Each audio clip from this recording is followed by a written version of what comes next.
Cette semaine, dans le cadre de notre capsule financière, on retrouve M. Sylvain Marleau, conseiller en placement pour la financière Banque nationale, et on parle aujourd'hui de location ou d'achat de résidence. Bonjour, M. Marleau. Bonjour Karine, effectivement, cette semaine, je veux traiter du sujet. Est-ce qu'on devrait acheter sa propre maison, la maison qu'on habite, sa résidence, ou la louer? J'entends déjà des gens qui nous regardent dire, ben voyons donc, une maison, on achète ça, on la garde pendant 25-30 ans, puis on va arriver à la retraite, on va avoir fait une économie forcée.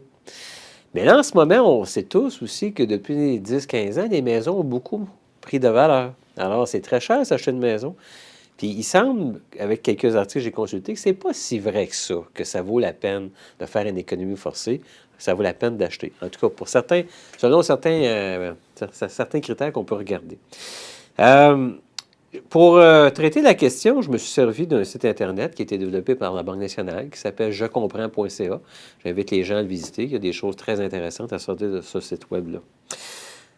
On y trouve un article qui a été rédigé dans le journal La Presse par un monsieur journaliste qui s'appelle Maxime Bergeron.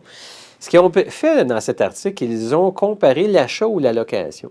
Ils ont pris dans un édifice à Montréal, l'immeuble Impérial Tobacco, ils ont pris un des condos qui était à vendre au prix ils ont estimé qu'il y aurait un prix d'achat de 230 000 et ils l'ont comparé avec un autre condo qui était à louer au prix de 1 250 par mois.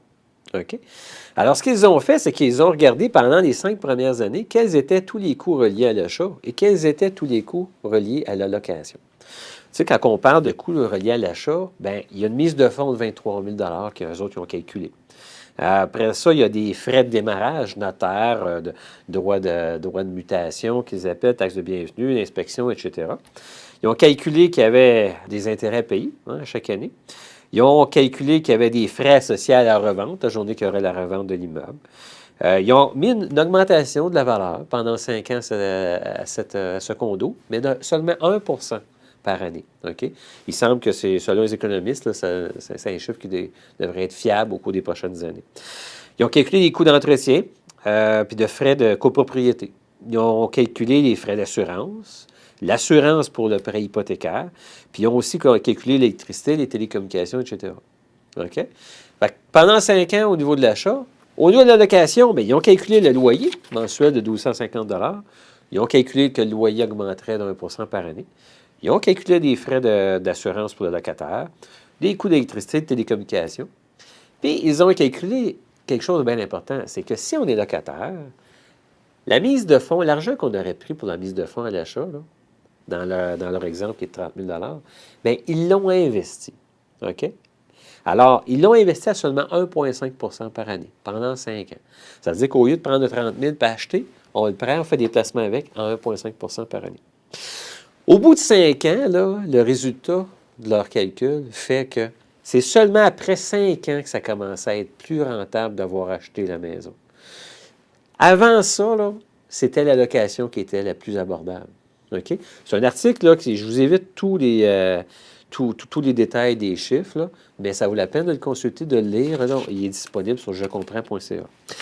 Il y a aussi un monsieur qui s'appelle Éric Brassard, qui est comptable agréé, puis qui est planificateur financier, qui a fait des livres dans le Québec au niveau des finances personnelles. Puis on l'a déjà reçu dans une de nos capsules à Cogeco il y a plusieurs années. Ce monsieur-là, il a écrit quelques textes sur est-ce qu'on est mieux d'acheter ou louer. Et puis, je vais le citer à quelques occasions, des points intéressants. Il dit, si le client, pour acheter une maison, il renonce à faire certains investissements, comme le régime d'épargne-études, bien, il y a un coût de rénonciation, parce qu'on met de l'argent dans le régime d'épargne-études, on a 30 % de subvention. On met de l'argent dans le REER, on a un retour d'impôt. On fait du placement avec notre argent, puis on renonce, en prenant cet argent-là pour la mettre sur notre maison, on renonce aux intérêts, au rendement qu'on va faire là-dessus. OK?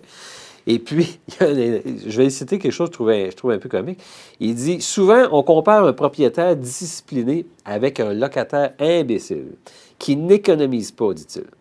J'en ai vu des paquets de propriétaires indisciplinés qui n'arrêtent pas de changer les rideaux ou les luminaires aux 2 ans, pour qui la fameuse épargne forcée, en achetant, s'en va dans toutes sortes d'autres choses. Allez vous promener chez Renault Dépôt, vous allez voir toutes sortes de propriétaires qui économisent. Ce qui veut dire, les gens se promènent sur les Renault dépôt, puis ils achètent des cars, ils achètent à peu près toute la maison. C'est là que c'est pas vraiment la dépense forcée. OK? Lui, M. Brassard, il évalue que même sur 20 ans, la location est plus rentable que l'achat. Bien entendu, dans tout ça, la jouissance d'un milieu à vie agréable, le quartier qu'on veut, l'espace, l'indépendance qu'on a face aux propriétaires, bien, ça ne s'évalue pas financièrement. Là.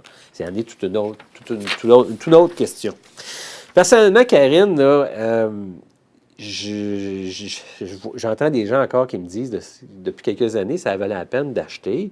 La progression des prix faisait en sorte qu'il y a des gens qui ont pu revendre et racheter et puis faisaient de l'argent avec ça. Ça a été bon parce qu'il y a eu une bonne progression des prix.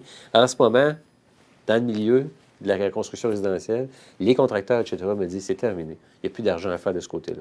Quand on calcule les taxes de bienvenue, les frais de déménagement, etc., il n'y a pas d'argent à faire. Et puis moi, je terminerai en disant, je suis propriétaire depuis plusieurs années. Ma maison a pris beaucoup de valeur. Mais là, elle arrive à 20 ans, je suis obligé de rénover. Je vais investir beaucoup d'argent encore dedans. Quand je calcule après tant d'années, qu'est-ce qu'elle va m'avoir coûté, sa valeur au marché, je ne fais pas d'argent. Là. C'est sûr que j'aurais logé ma famille pour un moindre prix parce que j'ai eu une progression de valeur de mon immeuble, mais je ne fais pas d'argent. Puis à partir de ce moment-ci, moi, je pense que dans 10 ans, les maisons vont valoir le même prix. Donc, il n'y a pas d'argent à faire avec l'achat, mais par contre, il faut bien vivre quelque part. Merci beaucoup, M. Marleau.